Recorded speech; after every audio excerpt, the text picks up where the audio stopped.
the Winthrop sermon, City Upon a Hill. I think it really lays out a lot of the themes that weave through this course, connects to a lot of themes that carry on to this very present day when Americans, affected by the kind of cultural legacy of this early New England Calvinist Puritan society, the stranger within, immigrants, us versus them, but also secondarily what historians have referred to as American exceptionalism. So not only do Americans imagine their country to be very special and imagine strangers to be potentially a danger to America because specialness is very fragile. Evangelized approach to the world in which the United States is often engaged or imagines itself engaged in a project to remake other places in the American image. And those two things become really powerful bookends on American thinking about a lot of things, about foreign policy, and also how Americans look at otherness in American society. And in some ways, becoming an American has involved absorbing a lot of the biases and a lot of the attitudes and values that really stem from this very early Puritan legacy in New England. As we move through history, there are other major competitive ideas try to define Americanness. Americanness is, in some ways, has been a constant fight, a constant struggle over whose vision of America would prevail. And we certainly still see that in today's political discourse in American society. But this really is a foundational sermon that sets the stage for further developments of American culture and society.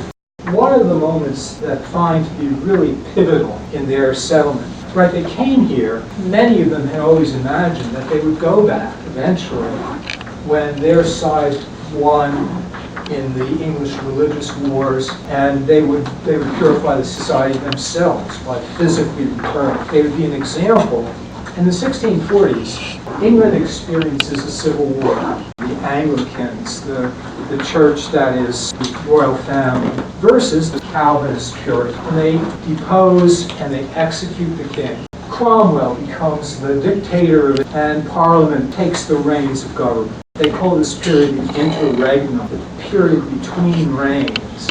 Their side wins. They could go back. That was their stated intent, that they would go back. They don't go, because they decide that this is pretty nice in Massachusetts Bay. In some respects, they've come a long way toward establishing the fact they're really not English anymore. They're something else. They're not yet American, but they're not what they were when they got here. That in some ways becomes the story for a lot of people who come to America. People find refuge in the United States. They're seeking asylum now. They get here with the intention of going back, and then they establish a life here. And they like it here. And they value the society they have here, maybe more so than the society they came from. So there's a constant turning of population and constantly always in flux. Nothing is really chiseled in stone, except maybe the tourist marker at Plymouth Rock. But everything else is in constant state of redefinition and flux. So they're in Massachusetts, and they establish their own world, largely homogeneously England and Calvinist Puritan. Now, when you go elsewhere in colonial America, you get a very different picture. These so-called middle colonies, New York and New Jersey, Delaware and Pennsylvania, have a very different profile really from the beginning. They are more favorable latitude for agriculture. They're in a much more temperate zone, very large wheat farms. Pennsylvania become the breadbasket for the colonial America, British colonial America. Big port cities, and they're much more open places, very diverse population in places like New York or Philadelphia. These colonies are also not Calvinist. New York, Anglican from top to bottom. New Jersey, Anglican and Presbyterian. Pennsylvania, all sorts of religious dissenters, Protestant religious dissenters. Germans, Northern Ireland, and Scotland settle in these middle colonies on the frontier. So you have a very diverse population in these places. And of course you also have Africans, who to a great extent are enslaved, but not entirely. These colonies also are sitting in the most strategically and economically favorable position in North America. There's also a river system. New York sits at this nexus. Originally it was New Amsterdam, the Dutch had it, and the English take it. They rename it after the Duke of York, but it still has a kind of Dutch underlay in terms of culture. Old New York families are often Dutch families.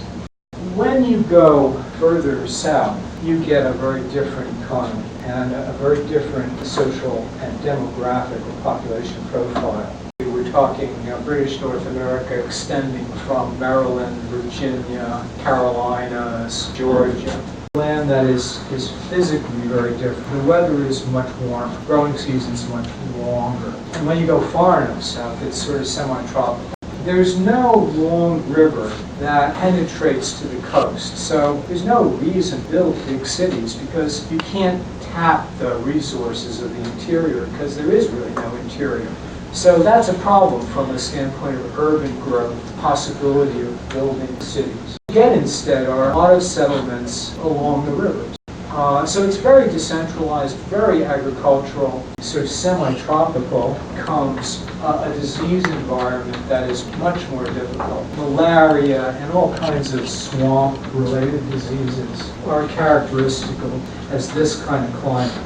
Very difficult environment. Now, at about the same time that settling Massachusetts, Anglican English settlers also settled along the Chesapeake. In contrast to the settlement in New England, where you have religious fanatics who are going in exile to establish a new life, Virginia is settled by the Virginia Company, and its intention is to come to the New World and set up a colony to make money. And often the people who go on such a crackpot journey are often people who have no resource. Poor people. Some go as indentured servants. They sign their freedom away in return for the promise that in 7 years they'll get their freedom and maybe they'll learn a skill like agriculture. Maybe they get a pair of shoes and a new suit of clothes. Okay, so you have servants. You have some people who are investors. They're going along for the ride. You can get land, or they call that the head right system. If you bring over somebody to work for you, you get a land grant. The more people you bring over, the more land they give you, because they want to sell tobacco. There is not a single name of the first settlers who come to Virginia in the 1630 who is resident in that colony 30 years later. No families survive of that very early settlement. So it gets harder to recruit indentured servants. And indentured servants become more and more expensive because to persuade people to come over, you have to give them a better offer.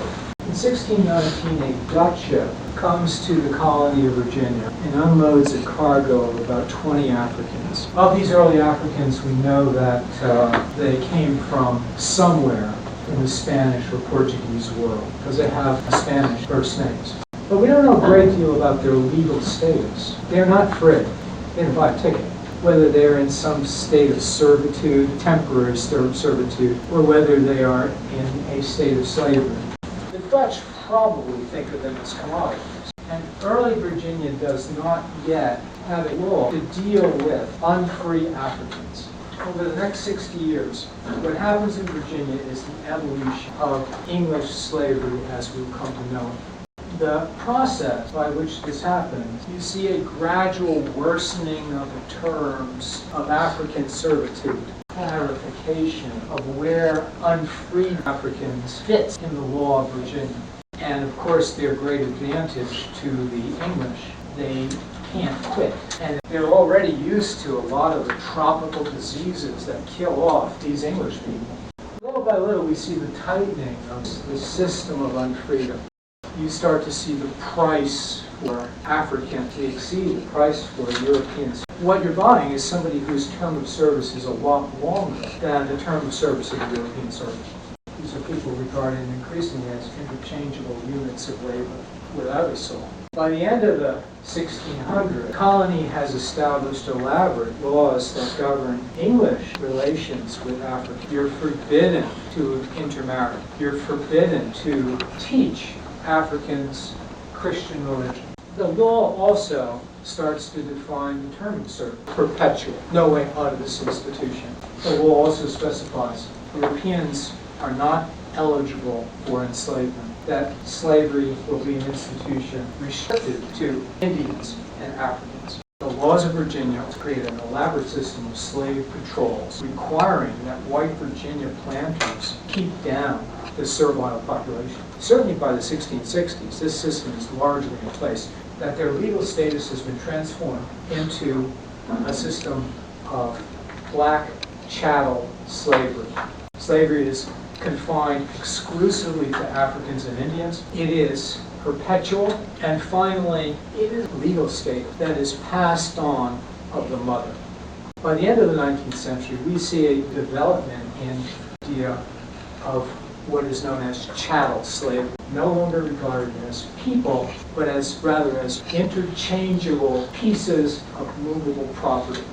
This becomes a kind of abiding problem to this history of the country, because embedded in the whole mythology of early America is this one gigantic sin.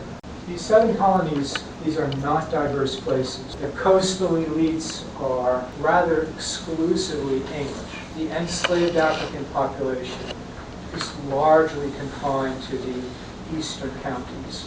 Now you look at these colonies and you realize these are just very, very different places. They have very different economies, very different population profiles, very different social strains. The white landowners on the frontier, they are constantly in conflict with the coastal elites over political power and protection from the Indians. When there's an ethnic difference between the people in the West and the coastal elites, those conflicts are often racialized or ethnicized. So it's a West-East conflict, but it's also a Scots-Irish-English conflict. And since these various groups have different religions, these conflicts also have a religious dimension. This place is conflict-ridden, very diverse from the early days, that will have big repercussions down the road.